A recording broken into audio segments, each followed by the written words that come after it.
Something is brewing beneath the surface of the United States. You can't see it on the evening news. You won't hear politicians talk about it. And most people are too distracted by social media, celebrity gossip, or day-to-day survival to even notice. But it's there, deep, structural, and unstoppable. And according to economist Richard Wolff, one of the most outspoken critics of modern capitalism, it's not just another election cycle or economic downturn. It's something far more serious. It's a shift so massive that it could redefine the American way of life for generations. Here's a truth most people don't want to hear. The American dream, the promise that if you work hard, play by the rules, and save your money, you'll live comfortably, is dying. For millions, it's already dead. Wages have stagnated for decades, while the cost of living explodes. Housing, healthcare, education, the basic pillars of a stable life, are increasingly out of reach for ordinary people. And the result isn't just economic pain, it's social tension, political polarization, and a growing sense that the system itself is broken. Richard Wolff has spent over 50 years studying economic systems, and he's seen this pattern before. Great empires throughout history have always reached a point where inequality, debt, and corruption reach a breaking point. And every time, society either reforms dramatically or it collapses under its own weight. America, he argues, is approaching that critical point. Let's start with one simple but shocking fact. Over the last 40 years, the average American worker's productivity, the amount of value they create, has skyrocketed. Yet their wages have barely moved. In the 1970s, a single full-time job could support a family, buy a home, and save for retirement. Today, even two incomes often aren't enough. Where did all that extra wealth go? To the top. Corporate profits have exploded. CEO pay has soared more than 1,000% since 1978. The stock market has hit record highs again and again.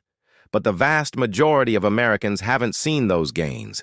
They're living paycheck to paycheck, one emergency away from financial ruin. This isn't an accident. It's the result of policy choices. Starting in the 1980s, the U.S. shifted toward a system Wolff calls corporate capitalism on steroids. Taxes on the wealthy and corporations were slashed. Labor unions were weakened. Industries were deregulated. The result? A tidal wave of wealth flowed upward, while the working and middle classes were left with scraps. Today, the top 1% owns more wealth than the entire middle class combined, and the richest 400 Americans own more than the bottom 150 million. This growing inequality isn't just unfair, it's dangerous. Because when wealth concentrates at the top, power follows. Billionaires and megacorporations now have more influence over laws, policies, and elections than ordinary citizens. And when people feel the system no longer works for them, they lose faith in it. That's why we're seeing record levels of political division, distrust in institutions, and rising populism on both the left and right. But Wolff warns that this isn't just a social or political issue, it's an economic time bomb. Because capitalism depends on consumers spending money. If the majority of people are struggling to pay rent, afford health care, or buy necessities, they can't keep the economy growing.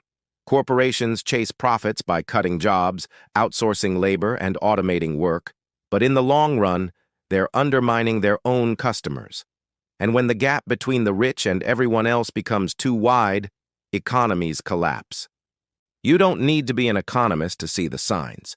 The U.S. is drowning in debt, over $35 trillion at the federal level, with trillions more in corporate and household debt. Student loans have crippled an entire generation. Healthcare costs push hundreds of thousands into bankruptcy every year. Housing prices are at historic highs, pricing out millions of families. And while the average American struggles, the financial markets soar, completely disconnected from the reality on the ground. Wolff calls this late-stage capitalism, a phase where the system becomes so unbalanced, so distorted, that it begins to devour itself. And history shows what happens next. People lose patience. social unrest grows.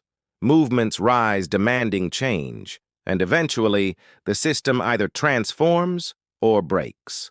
But here's where it gets even more serious. America is not just facing an economic crisis, it's facing a crisis of identity. For decades, the U.S. built its global dominance on a powerful middle class, technological innovation, and a belief that anyone could make it if they worked hard enough. But when most people feel stuck, disillusioned, and left behind, that belief crumbles. And when belief collapses, so does legitimacy. That's when nations enter dangerous territory. Wolff often points out that empires don't fall overnight, they rot from within. Rome didn't collapse because of a single battle. It collapsed because inequality, corruption, and overextension eroded its foundations. The same pattern played out in the British Empire, the Ottoman Empire, and countless others. The United States, he warns, is showing all the same symptoms. So what does this mean for ordinary people? It means that the old financial advice, get a job, save money, invest in a 401k, and wait for retirement, is no longer enough. Because the system those strategies were built for is breaking down. Inflation eats away at savings. Jobs are less stable and more exploitative. Pensions are disappearing. And traditional investments are increasingly manipulated by forces beyond our control. The good news, and this is where Wolff offers hope, is that serious challenges also create serious opportunities. The coming transformation doesn't have to be a disaster. It can be a rebirth, but only if we start thinking differently about money, about work, and about the economy itself. First, we need to understand the system we're living in. Capitalism isn't a natural law.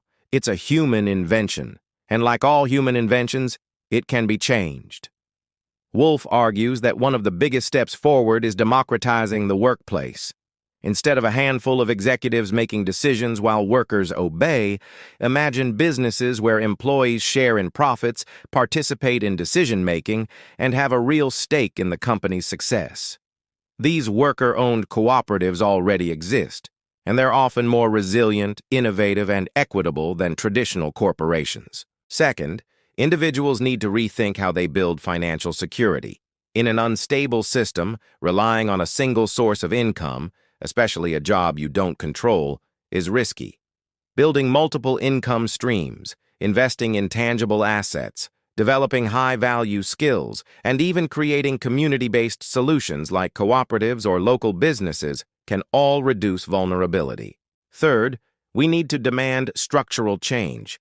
That means policies that address inequality, fairer taxation, universal health care, affordable education, housing reform, and stronger labor protections. These aren't radical ideas. They're essential to keeping the economy functioning. Without a strong consumer base and a stable workforce, capitalism itself collapses.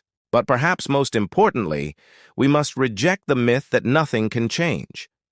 That myth, that the system is too big, too entrenched, too powerful, is what keeps it alive. Wolff reminds us that every major shift in history, from the abolition of slavery to women's suffrage to labor rights, once seemed impossible, until people demanded it. Something serious is about to happen in America. The signs are everywhere. Economic inequality is unsustainable. Political polarization is accelerating. Social trust is breaking down. And the old rules of money, work, and success no longer apply. But this isn't the end. It's the turning point. The question is not whether change is coming. It's whether we'll shape that change, or let it happen to us. Will we cling to a broken system and hope it fixes itself? Or will we build something better and something fairer, more resilient, and more human? Wolff's message is clear. We are living in a moment of historic transformation. And moments like this don't come often. They are dangerous, yes, but they are also powerful, because they give us a chance to rethink everything, to redesign the future from the ground up. The collapse of the American dream doesn't have to mean the collapse of America. It can mean the birth of a new dream, one where wealth isn't hoarded by the few, where work is dignified, where opportunity is real, and where the economy serves the people, not the other way around. But none of that will happen by accident. It will happen because people, ordinary people, decide they've had enough. It will happen because workers demand a fair share of the wealth they create, because voters demand policies that serve the public, not corporate donors, because communities take back control of their futures. If you're watching this, you're already ahead of most people. Most are still asleep, still clinging to illusions, still believing that if they just work a little harder, everything will be okay. But you know better. You know that something serious is coming, and that knowledge is power. Use that power. Educate yourself about how the economy really works. Diversify your income and assets. Support policies and movements that fight inequality. And above all, refuse to accept a future that leaves you, and millions like you, behind. Because history will not wait. The tides of change are rising, and those who are prepared will not just survive, they will lead. Those who understand what's happening now will be the ones who shape what comes next. Richard Wolff's warning is not meant to scare you. It's meant to wake you up. Because the era of business as usual in America is ending. The old normal isn't coming back. And that's not a tragedy, it's an opportunity. The future is being written right now. The only question is, will you be a passive observer or an active author?